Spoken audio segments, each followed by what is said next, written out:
नमस्कार, सुप्रभात। स्वागत है आप सभी का। मैं हूं आपके साथ अमृता चौरसिया। आप देख रहे हैं सुबह 9 बजे। प्रधानमंत्री ने नोएडा, मुंबई और कोलकाता में उच्च क्षमता वाली कोविड-19 परीक्षण सुविधाओं का शुभारंभ किया है और कहा है कि सही समय पर सही फैसले लेने की वजह से ही भारत अन्य देशों के मुकाबले काफी बेहतर स्थिति में है। साथ ही कल पहली बार एक ही दिन में रिकॉर्ड 5,15,000 से ज्यादा नमूनों की जांच की गई और अब तक देश भर में 1,70,00,000 से ज्यादा नमूनों की जांच की जा चुकी है। इधर आईसीएमआर भारत बायोटेक की कोवैक्सीन का Delhi AIIMS, Patna AIIMS, Rohtak, PGI के बाद अब भुवनेश्वर में भी ट्रायल शुरू हो चुका है। इधर कोविड-19 महामारी के खिलाफ लड़ाई में फ्रांस द्वारा सहायता के तहत फ्रांसीसी वायुसेना का एक विमान आज वेंटिलेटर, जांच किट और दूसरी चिकित्सा उपकरण को लेकर भारत पहुंचेगा। इसके साथ ही उपराष्ट्रपति एम वेंकैया नायडू ने मीडिया और विशेष करके वर्तमान न्यूज मीडिया में व्याप्त भ्रामक प्रचार और फेक न्यूज से बच्चों को अवगत कराने पर जोर दिया है। इसके साथ ही हम बुलेटिन में नजर डालेंगे देश और दुनिया की तमाम बड़ी और अहम खबरों की। आइए शुरुआत करते हैं खबरों के सिलसिले की।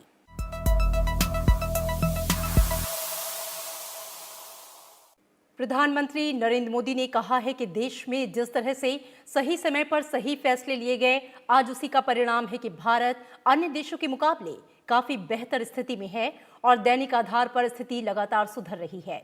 नोएडा, मुंबई और कोलकाता में उच्च क्षमता वाली कोविड-19 परीक्षण सुविधाओं का शुभारंभ करने के बाद उन्होंने कहा कि अत्याधुनिक जांच केंद्रों की शुरुआत से पश्चिम बंगाल, महाराष्ट्र और उत्तर प्रदेश को कोरोना के खिलाफ लड़ाई में और ताकत मिलने वाली है। उन्होंने कहा कि कोरोना की वैक्सीन तैयार करने पर तेजी से काम किया जा रहा है। प्रधानमंत्री नरेंद्र मोदी ने सोमवार को वीडियो कॉन्फ्रेंसिंग के माध्यम से बेहद तेज गति से काम करने वाली 3 कोविड-19 परीक्षण सुविधाओं का शुभारंभ किया। ये सुविधाएं आईसीएमआर के कोलकाता, मुंबई और नोएडा स्थित 3 राष्ट्रीय संस्थानों में शुरू की गई है। इस मौके पर उन्होंने कहा कि इससे तीनों शहरों की परीक्षण क्षमता लगभग 10,000 जांच प्रतिदिन बढ़ सकती है। उन्होंने कहा कि प्रयोगशालाएं कोविड जांच तक सीमित नहीं हैं, बल्कि भविष्य में इनमें हेपेटाइटिस बी और सी, HIV, डेंगू और कई अन्य बीमारियों का परीक्षण भी संभव होगा। उन्होंने इस मौके पर कोरोना के खिलाफ समय से उठाए गए कदमों की कामयाबी का भी जिक्र किया। साथियों, देश में जिस तरह सही समय पर सही फैसले लिए गए, आज उसी का परिणाम है कि भारत अन्य देशों के मुकाबले काफी संभली हुई स्थिति में है। आज हमारे देश में कोरोना से होने वाली मृत्यु बड़े बड़े देशों के मुकाबले काफी कम है। वहीं हमारे यहां रिकवरी रेट अन्य देशों के मुकाबले बहुत ज्यादा है और दिनों दिन सुधार भी हो रहा है। प्रधानमंत्री ने कहा कि isolation centre, Covid special hospital, testing से लेकर ट्रेसिंग और ट्रैकिंग से जुड़े नेटवर्क के मामले में भारत ने तेजी से क्षमताओं का विस्तार किया है। जनवरी में कोरोना टेस्ट के लिए देश में जहां मात्र 1 सेंटर था, आज करीब 1,300 लैब हैं। देश में प्रतिदिन 5 लाख से ज्यादा परीक्षण हो रहे हैं और आने वाले हफ्तों में इसे 10 लाख करने के प्रयास जारी हैं। आज देश में 11,000 से ज्यादा कोविड सुविधाएं और 11 लाख से ज्यादा आइसोलेशन बिस्तर हैं। कोरोना महामारी के दौरान एक एक भारतीय को बचाने के संकल्प ने हैरतअंगेज परिणाम दिए हैं। विशेषकर पीपीई, मास्क और टेस्ट किट्स को लेकर भारत ने जो किया, वो सचमुच में ये एक बहुत बड़ी सक्सेस स्टोरी है। सभी के इन सामूहिक प्रयासों की वजह से आज न सिर्फ लोगों का जीवन बच रहा है, बल्कि जो चीजें हम आयात करते थे, अब देश उनका एक्सपोर्टर बनने जा रहा है। प्रधानमंत्री ने कहा कि कोरोना केंद्रित स्वास्थ्य आधारभूत ढांचा तैयार करने के साथ ही जितने कम समय में कोरोना के खिलाफ लड़ाई के लिए देश में मानव संसाधन तैयार किया गया, वो भी अभूतपूर्व है। उन्होंने गांव में नए स्वास्थ्य ढांचे के विकास के साथ ही पहले से मौजूद स्वास्थ्य सुविधाओं को बढ़ावा देने पर भी जोर दिया। कोरोना के खिलाफ लड़ाई में आज हम उस स्थिति पर आ पहुंच चुके हैं जहां हमारे पास जागरूकता की कमी नहीं है। साइंटिफिक डेटा का विस्तार हो रहा है, संसाधन भी बढ़ रहे हैं। हमें मिलकर नया हेल्थ इंफ्रास्ट्रक्चर तैयार करना ही है, जो हमारे पास गांव-गांव में सरकारी और प्राइवेट डिस्पेंसरीज हैं, क्लिनिक हैं, उनको ज्यादा सक्षम भी बना रहा है। ये हमें इसलिए भी करना है ताकि हमारे गांवों में कोरोना से लड़ाई कमजोर न पड़े। प्रधानमंत्री ने कहा कि देश के वैज्ञानिक कोरोना वैक्सीन के लिए तेजी से काम कर रहे हैं, लेकिन जब तक वैक्सीन का विकास नहीं हो जाता तब तक सोशल डिस्टेंसिंग जरूरी है। उन्होंने आने वाले त्योहारों के दौरान लोगों से खास सावधानी बरतने की अपील की। इस मौके पर केंद्रीय स्वास्थ्य मंत्री डॉक्टर हर्षवर्धन ने कहा कि सरकार ने देश के हर जिले में कोविड परीक्षण केंद्र स्थापित करने की योजना बनाई है। उत्तर प्रदेश, महाराष्ट्र और पश्चिम बंगाल के मुख्यमंत्रियों ने इन सुविधाओं की शुरुआत के लिए प्रधानमंत्री का आभार जताया और मुश्किल परिस्थितियों में उनके नेतृत्व की सराहना भी की। रविंद्र सिंह श्योराण के साथ ब्यूरो रिपोर्ट, राज्यसभा टीवी। जांच, खोज, उपचार की रणनीति के राष्ट्रव्यापी क्रियान्वयन पर ध्यान केंद्रित करने की वजह से कोविड-19 की पहचान के लिए प्रतिदिन परीक्षण की संख्या में लगातार बढ़त देखी जा रही है। सोमवार को जारी आईसीएमआर के आंकड़ों के मुताबिक भारत ने एक दिन में 5 लाख से अधिक कोविड-19 नमूनों की जांच का नया रिकॉर्ड बनाया है। पहली बार एक ही दिन में रिकॉर्ड 5,15,000 से ज्यादा नमूनों की जांच की गई। अब तक देश भर में 1,70,00,000 से ज्यादा नमूनों की जांच की जा चुकी है। आईसीएमआर देश में जांच सुविधा बढ़ाने की निरंतर मंजूरी दे रहा है। देश में परीक्षण प्रयोगशाला नेटवर्क को सरकारी क्षेत्र की 905 और 405 निजी प्रयोगशालाओं के साथ और मजबूत किया गया है। देश में 1,310 प्रयोगशालाएं कोरोना नमूनों की जांच के काम में जुटी हैं।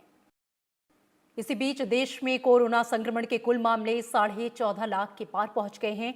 हालांकि केंद्र सरकार की ओर से राज्यों और संघ शासित प्रदेशों के साथ मिलकर कोविड-19 की रोकथाम और प्रबंधन के लिए उठाए जा रहे कदमों से स्वस्थ होने वाले मरीजों की तादाद में भी लगातार बढ़ोतरी हो रही है और देश भर में कोरोना के ठीक हुए मामलों की कुल संख्या 9.5 लाख के करीब पहुंच गई है। सोमवार को जारी आंकड़ों के मुताबिक प्रतिदिन 30,000 से अधिक लोगों के इलाज के बाद ठीक होने का सिलसिला लगातार चौथे दिन भी जारी रहा।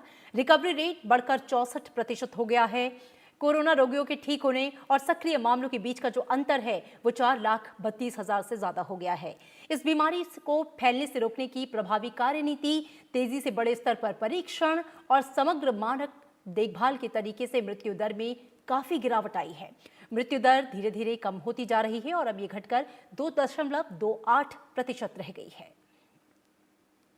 जब मुश्किलें होती हैं तो मौका भी होता है, मौका आत्मनिर्भर बनने का। इसी कड़ी में केंद्र सरकार ने देश में बल्क ड्रग के घरेलू विनिर्माण को बढ़ावा देने और मेडिकल डिवाइस पार्कों के विकास के लिए 4 योजनाओं के दिशा निर्देश जारी किए हैं। इस कदम को लेकर केंद्रीय रसायन और उर्वरक मंत्री डीवी सदानंद गौड़ा ने कहा कि प्रधानमंत्री नरेंद्र मोदी की सोच के साथ ये योजना फार्मा क्षेत्र में भारत को आत्मनिर्भर बनाने के लिए तैयार की गई है और इसका मकसद भारत को 53 महत्वपूर्ण सक्रिय दवा सामग्री के उत्पादन और मेडिकल डिवाइस उत्पादन में आत्मनिर्भर बनाना है, जिसके लिए भारत अभी आयात पर ज्यादा निर्भर है। केंद्रीय मंत्री ने कहा कि केंद्र और राज्य दोनों सरकारों द्वारा समर्थित ये पार्क पूर्व रेगुलेटर की मंजूरी के साथ प्लग एंड प्ले मॉडल पर आधारित होंगे। इसके साथ ही ये अत्याधुनिक बुनियादी ढांचे, उत्कृष्ट कनेक्टिविटी, सस्ती भूमि, प्रतिस्पर्धा, उपयोगिता शुल्क और मजबूत R&D इकोसिस्टम होंगे। The vision of the Honorable Prime Minister Shri Modi, the scheme has been conceptualized for making India Atmanirbhar in pharma sector also. So this is a step wherein we are going ahead with our new initiations which will make India self-reliant, and we want to see that India should be the front runner as far as pharma sector is concerned. कोविड-19 महामारी के दौरान आयुष्मान भारत स्वास्थ्य और तंदुरुस्ती केंद्र बहुत उपयोगी साबित हुए हैं, खासकर ग्रामीण इलाकों में। आयुष्मान भारत स्वास्थ्य और तंदुरुस्ती केंद्रों के निरंतर संचालन और कोविड-19 की रोकथाम, इसके साथ ही इसके उपचार के तत्काल कार्यों को पूरा करने के साथ ही गैर कोविड आवश्यक स्वास्थ्य सेवाओं की निरंतर इन्हें पूरा किया गया है। इसके साथ ही कोविड महामारी की अवधि यानी कि जनवरी से जुलाई 2020 के बीच के भीतर की अतिरिक्त 13,657 स्वास्थ्य और तंदुरुस्ती केंद्र संचालित किए गए ताकि ये सुनिश्चित किया जा सके कि नागरिकों की बड़ी संख्या तक स्वास्थ्य सेवाएं पहुंचाई जा सके। 24 जुलाई 2020 तक देश के विभिन्न हिस्सों में कुल 43,022 स्वास्थ्य और तंदुरुस्ती केंद्र कार्यरत हैं। आयुष्मान भारत HWUC द्वारा प्रदान की जा रही स्वास्थ्य और तंदुरुस्ती केंद्रों से 18 जुलाई से 24 जुलाई तक सप्ताह में कुल 44.26 लाख लोग लाभान्वित हुए। HWUC की स्थापना के बाद ये स्वास्थ्य और तंदुरुस्ती केंद्रों से अब तक कुल 1923.93 लाख लोगों को लाभ मिला है। कोरोना वायरस की वैक्सीन पर भारत तेजी से आगे बढ़ रहा है। ICMR भारत बायोटेक की कोवैक्सीन का Delhi AIIMS, Patna AIIMS, Rohtak PGI के बाद अब भुवनेश्वर में भी ट्रायल शुरू हो चुका है। कोवैक्सीन को चयनित लोगों को लगाई गई है जो कि इस महत्वपूर्ण परीक्षण का हिस्सा बनने के लिए खुद ही आगे आए थे। जिन्हें टीका लगाया गया उन सभी को निगरानी में रखा गया है और वे सभी बिल्कुल ठीक हैं। वहीं serum institute of India BCG टीका VPM 1002 के तीसरे चरण का क्लिनिकल ट्रायल चल रहा है। बायोटेक्नोलॉजी विभाग के मुताबिक करीब 6,000 स्वास्थ्यकर्मी और अधिक खतरे का सामना कर रहे लोगों के ट्रायल के लिए रजिस्ट्रेशन कराया गया है, जिसमें वे लोग भी शामिल हैं जो कि कोविड-19 मरीजों के संपर्क में आए हैं। इस परीक्षण में ये पता लगाया जाएगा कि क्या कोरोना वायरस के खिलाफ प्रतिरोधक क्षमता को मजबूत करने में RBCG कारगर है या नहीं। दिल्ली में बीते 24 घंटे में कोरोना के नए मामलों में बड़ी गिरावट दर्ज की गई। दिल्ली में सोमवार को कोरोना वायरस संक्रमण के 613 नए मामले सामने आए, जो कि पिछले 2 महीने में प्रतिदिन के इस मामलों में अब तक का सबसे कम आंकड़ा है। इन नए मामलों के बाद शहर में संक्रमितों की कुल संख्या बढ़कर 1,31,219 हो गई। वहीं दिल्ली में रिकवरी रेट भी 88.68% हो गया और एक्टिव मामले अब केवल 8.37% ही बचे हैं। इधर महाराष्ट्र में कोरोना को लेकर राहत भरी खबर आई है। राज्य में सोमवार को 8,706 कोरोना संक्रमित मरीज ठीक हो गए हैं और उन्हें अस्पताल से डिस्चार्ज किया गया है। राज्य में अब तक कुल 2,21,944 लोगों को ठीक होने के बाद डिस्चार्ज किया जा चुका है। महाराष्ट्र स्वास्थ्य विभाग के मुताबिक राज्य में रिकवरी रेट बढ़कर 57.84% हो गया। महाराष्ट्र में पिछले 24 घंटे में कोरोना वायरस संक्रमण के 7,924 नए मामले सामने आए हैं। राज्य में कोरोना संक्रमण के अब तक कुल 3,83,723 मामले सामने आए। इसमें कुल एक्टिव केस मामले 1,47,592 हैं। महाराष्ट्र के मुख्यमंत्री उद्धव ठाकरे ने मुंबई के पास संक्रामक रोग अस्पताल और अनुसंधान केंद्र स्थापित करने के लिए प्रधानमंत्री नरेंद्र मोदी से मदद मांगी है। उत्तर प्रदेश देश का पहला राज्य बन गया है जहां पर एक दिन में 1 लाख से अधिक टेस्ट हो रहे हैं। और इसी बीच प्रदेश सरकार ने सभी कोविड वार्डों में CCTV कैमरे लगाने का निर्देश दिया है। तमिलनाडु के बाद अब आंध्र प्रदेश और कर्नाटक में भी कोविड-19 के मामले 1 लाख के आंकड़े को पार कर गए हैं। छत्तीसगढ़ के कुछ शहरों में कोरोना वायरस के बढ़ते संक्रमण के बीच कल मुख्यमंत्री भूपेश बघेल ने हालात की समीक्षा की। वायरस के संक्रमण को रोकने के लिए सरकार ने 6 अगस्त तक लॉकडाउन बढ़ाने का फैसला किया है। सिक्किम में संक्रमण के मामलों को रोकने के लिए राज्यव्यापी लॉकडाउन को 1 अगस्त तक बढ़ा दिया गया है। और नजर दुनिया भर में कोरोना वायरस की स्थिति को लेकर तो संक्रमण जो है वो तेजी से फैलता जा रहा है। विश्व में कोरोना से संक्रमित लोगों की संख्या अब 1,63,96,000 के पार हो चुकी है, जबकि 6,51,900 से ज्यादा लोग अपनी जान गंवा चुके हैं। कोविड-19 महामारी के खिलाफ लड़ाई में फ्रांस द्वारा सहायता के तहत फ्रांसीसी वायुसेना का एक विमान आज वेंटिलेटर, जांच किट और अन्य चिकित्सा उपकरण लेकर भारत पहुंचेगा। फ्रांसीसी दूतावास ने इस बात की जानकारी दी है। दूतावास ने बयान में कहा है कि राष्ट्रपति इमैनुअल मैक्रों ने हाल ही में भारत की तकनीकी विशेषज्ञता के साथ ही चिकित्सा उपकरण देने की घोषणा की। चिकित्सा सहायता पैकेज के तहत फ्रांस भारत को 50 ओरिसिस 3 वेंटिलेटर और BPAP प्राविधि वाले 70 यूवेल 830 वेंटिलेटर दे रहा है। साथ ही 50,000 सेरोलॉजिकल IgG/IgM किट और नाक एवं गले से नमूने लेने वाले 50,000 उपकरण और चिकित्सा परिवहन की सुविधा भी देगा। विदेश मंत्रालय ने ट्वीट कर फ्रांस के राष्ट्रपति का एकजुटता और समर्थन के लिए आभार जताया है। उपराष्ट्रपति एम वेंकैया नायडू ने मीडिया और विशेषकर वर्तमान न्यूज मीडिया में व्याप्त भ्रामक प्रचार और फेक न्यूज से बच्चों को अवगत कराने पर बल देते हुए कहा कि बच्चों को ऐसी शिक्षा दी जानी चाहिए जिससे वे ऐसी खबरों को पहचान सकें। उपराष्ट्रपति ने भारत की युवा शक्ति को देश का सबसे महत्वपूर्ण संसाधन बताया है। टाइम स्कॉलर्स इवेंट के अवसर पर 200 से अधिक मेधावी युवा प्रतिनिधियों को वीडियो कॉन्फ्रेंसिंग के जरिए संबोधित करते हुए उपराष्ट्रपति ने उनसे जानकारी का विश्लेषण करने और सत्य को स्वीकार करने और असत्य अफवाहों को हटा देने की योग्यता विकसित करने का आग्रह किया। उन्होंने कहा, एक सुशिक्षित विद्यार्थी जीवन की चुनौतियों का सामना करने में बेहतर सक्षम होता है। Circumstances also demand that we teach them to navigate through all the misinformation and fake news that infest the media landscape, especially the new media environment today. Like the legendary bird, the Hamsa, our children must be able to assimilate and absorb the truth and discard the lies. I am certain that initiatives like the Time Scholar will certainly help mold a generation of scholarly youngsters who read to broaden their horizons, raise their aspirations, and discover that reading and learning can be truly pleasurable activities. पूर्व राष्ट्रपति doctor APJ Abdul Kalam को याद करते हुए उपराष्ट्रपति ने विद्यार्थियों से ऊंचे लक्ष्य स्थापित करने और ऊंचे स्वप्न देखने को कहा। कोविड के कारण शिक्षा सत्र में आए व्यवधान की चर्चा करते हुए उपराष्ट्रपति ने युवा विद्यार्थियों से चिंतित न होने को कहा, क्योंकि ये परिस्थितियां उनके वश में हैं ही नहीं। उपराष्ट्रपति ने विद्यार्थियों से एकाग्रता बढ़ाने, शारीरिक और मानसिक स्वास्थ्य के लिए और तनाव और अवसाद से मुक्त रहने के लिए योगाभ्यास करने की सलाह दी। For instance, the pandemic-led disruption in the academic schedule must have caused anxiety and stress among many students. It is in such circumstances that one should remain imperturbable and not get disturbed by the events which are beyond one's control. All of you are young and need to develop a strong emotional quotient and the ability to weather ups and downs in life. उपराष्ट्रपति ने कहा कि योग महामारी की अवधि में शरीर की प्रतिरोधक क्षमता बढ़ाता है और परामर्श दिया कि योग को बचपन से ही स्कूली पाठ्यक्रम में शामिल किया जाना चाहिए। उन्होंने कहा कि शिक्षा का उद्देश्य मात्र डिग्री प्राप्त करना या रोजगार ही नहीं है, बल्कि शिक्षा आत्म आलोक और आत्मविश्वास के लिए है। उपराष्ट्रपति ने युवा विद्यार्थियों से अपेक्षा की कि वो वर्तमान विश्व के सामने गरीबी, असमानता, हिंसा, पर्यावरण परिवर्तन जैसे समस्याओं का अध्ययन करके उन्हें समझें और नए समाधान ढूंढें। Bureau report, Rajya Sabha TV.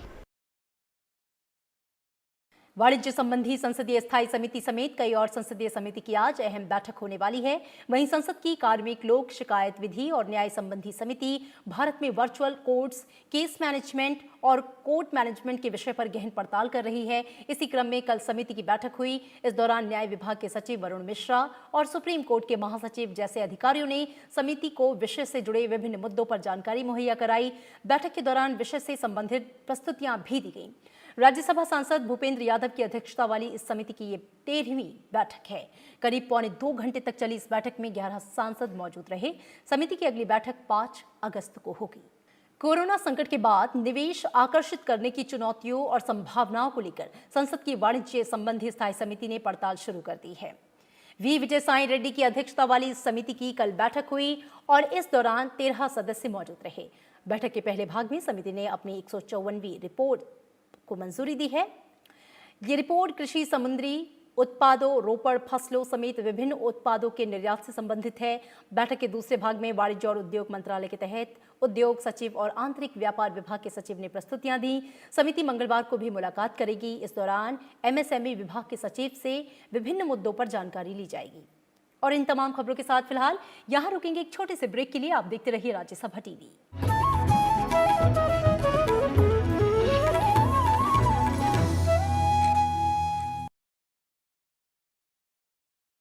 COVID-19 is an infectious disease caused by a new coronavirus introduced to humans for the first time.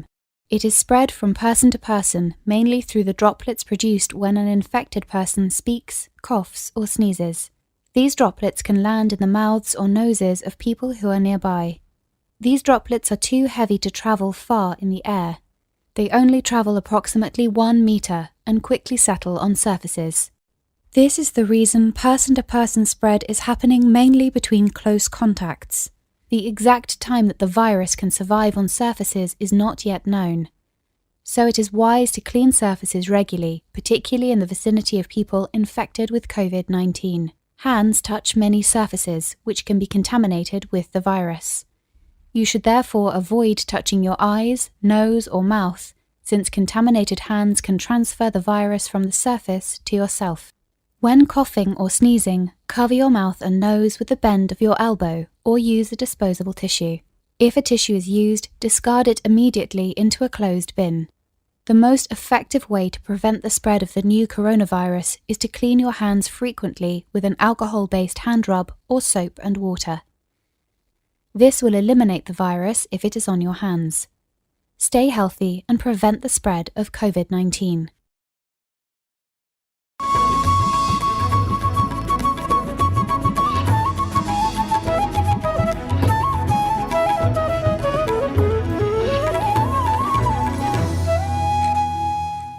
Break के बाद स्वागत है आप सभी का।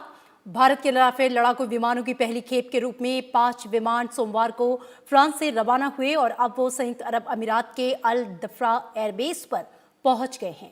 ये विमान 29 जुलाई को अंबाला एयरबेस पहुंचेंगे, जहां पे उन्हें वायुसेना में शामिल किया जाएगा। फ्रांस में बोर्डेक्स स्थित मेरिग्नेक एयरबेस से 7000 किलोमीटर की हवाई दूरी तय करके ये 5 लड़ाकू विमान बुधवार को अंबाला एयरबेस पहुंचेंगे। इन 5 विमानों के भारतीय वायुसेना के पायलट लेकर आ रहे हैं। फ्रांस की कंपनी दसा एविएशन ने इसे तैयार किया है। कंपनी की तरफ से भारतीय पायलटों और सपोर्टिंग स्टाफ को राफेल और हथियारों के इस्तेमाल के बारे में संपूर्ण प्रशिक्षण दिया गया है। Our Air Force pilots tell us that these are extremely swift, nimble, versatile, and very deadly aircraft.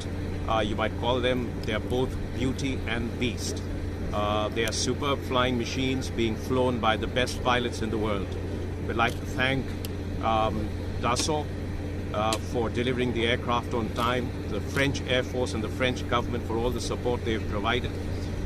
This is going to add a great deal of strength to our air power and defense preparedness, but it is also a powerful symbol of the strategic partnership between India and France. Bharat और Indonesia ने रक्षा उद्योग और प्रौद्योगिकी साझा करने समेत कई क्षेत्रों में रणनीतिक सहयोग को बढ़ाने का संकल्प जताया है। रक्षा मंत्री राजनाथ सिंह और उनके इंडोनेशियाई समकक्ष जनरल प्राबोवो सुबियांतो के बीच हुई बातचीत के दौरान रक्षा और सैन्य संबंधों को और विस्तार देने के संभावित क्षेत्रों पर चर्चा हुई। बैठक के दौरान chief of defence staff general Bipin Rawat, सेना प्रमुख जनरल एम.एफ. नरवणे, नौसेना प्रमुख करमबीर सिंह, वायुसेना अध्यक्ष आर.के.एस. भदौरिया भी शामिल रहे। भारत ने लाहौर के नौलखा बाजार स्थित एक प्रसिद्ध गुरुद्वारे को मस्जिद में तब्दील करने के प्रयासों की खबर को लेकर पाकिस्तान के समक्ष कड़ा विरोध दर्ज कराया। विदेश मंत्रालय के प्रवक्ता अनुराग श्रीवास्तव ने कहा कि पाकिस्तानी उच्चायोग के समक्ष इस कथित घटना को लेकर कड़ा विरोध दर्ज कराया गया है। उन्होंने कहा कि भारत ने पाकिस्तान से कहा है कि वो मामले की जांच करे और तत्काल सुधारात्मक कदम उठाए। साथ ही पाकिस्तान से ये भी कहा गया है कि वो अल्पसंख्यक समुदाय के लोगों की सुरक्षा के साथ ही उनके धार्मिक अधिकारों और सांस्कृतिक विरासत का भी संरक्षण करे। प्रधानमंत्री नरेंद्र मोदी 1 अगस्त को शाम 7 बजे दुनिया की सबसे बड़ी ऑनलाइन हैकाथॉन के ग्रैंड फिनाले को संबोधित करेंगे।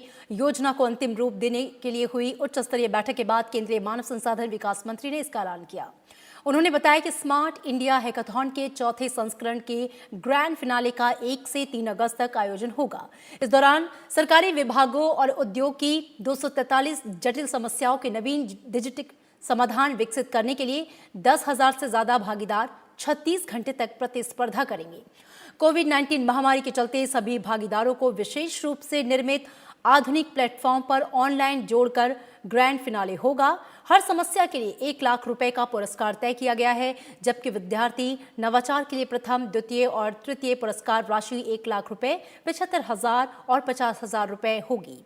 स्मार्ट इंडिया हैकाथॉन देश के सामने आने वाली चुनौतियों को हल करने के लिए नई और डिजिटल प्रौद्योगिकी नवाचारों की पहचान करने की एक पहल है। केंद्रीय खाद्य मंत्री रामविलास पासवान ने सोमवार को उपभोक्ताओं के लिए भारतीय मानक ब्यूरो का मोबाइल ऐप BIS केयर और www.manakonline.in पर 3 पोर्टल्स मानकीकरण, अनुरूपता आकलन और EBIS का प्रशिक्षण लॉन्च किया है। मोबाइल ऐप से BIS केयर को गूगल प्ले स्टोर से मुफ्त में डाउनलोड किया जा सकता है। उपभोक्ता इस ऐप का उपयोग करके ISI चिन्हित एवं हॉलमार्क उत्पादों की प्रामाणिकता की जांच कर सकते हैं और अपनी शिकायत दर्ज करा सकते हैं। रामविलास पासवान ने कहा कि सरकार ने उपभोक्ताओं के हितों की सुरक्षा के लिए कई कदम उठाए हैं। उपभोक्ता संरक्षण अधिनियम 2019 के सभी प्रावधान 24 जुलाई 2020 से लागू हो गए हैं, जिनमें उपभोक्ता संरक्षण ई-कॉमर्स नियम 2020 भी शामिल है।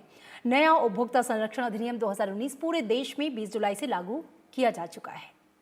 आत्मनिर्भर भारत ऐप इनोवेशन चैलेंज को लेकर देश भर के टेक उद्यमियों और स्टार्टअप से उत्साहजनक प्रतिक्रिया मिली है। इसके तहत सरकार को कुल 6,940 एंट्रीज मिली हैं, जिनमें से 3,939 व्यक्तिगत और 3,001 किसी संस्था से जुड़े हैं। इनमें 1,140 एप्स बिजनेस, 901 हेल्थ और वेलनेस, 1,062 ई लर्निंग कैटेगरी के हैं, जबकि 1,155 सोशल नेटवर्किंग, 326 गेम, 662 ऑफिस और work from home, 237 news, 320 entertainment और 1,135 अन्य श्रेणी के ऐप हैं।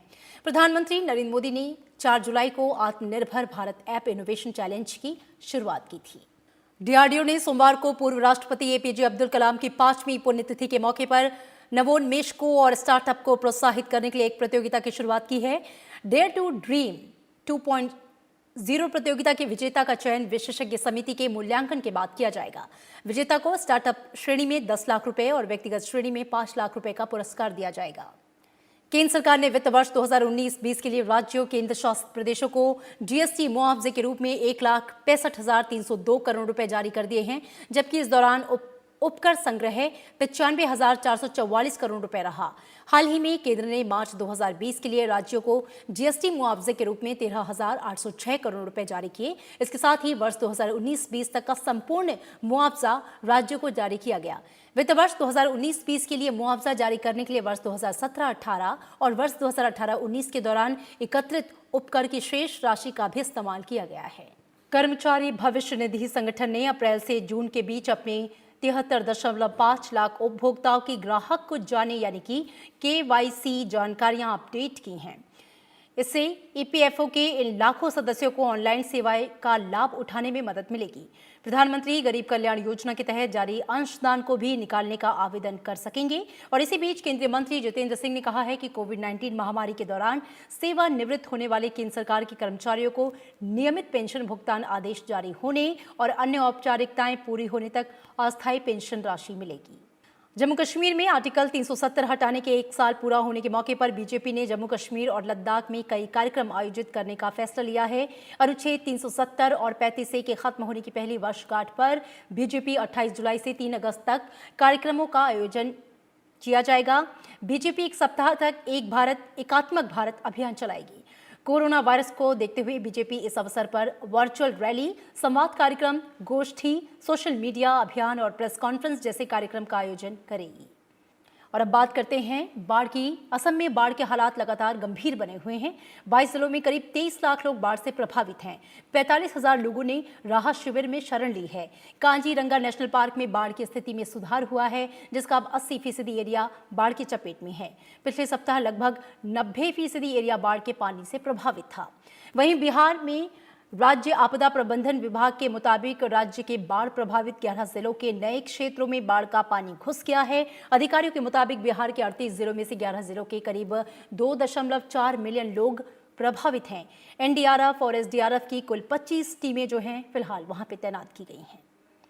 दूसरी तरफ उत्तर भारत में आज कई जगह बारिश की संभावना है। दिल्ली में 29 और 30 जुलाई को भारी बारिश का अलर्ट जारी किया गया है। और इन तमाम खबरों के साथ फिलहाल इस बुलेटिन में इतना ही। मुझे दीजिए इजाजत। नमस्कार।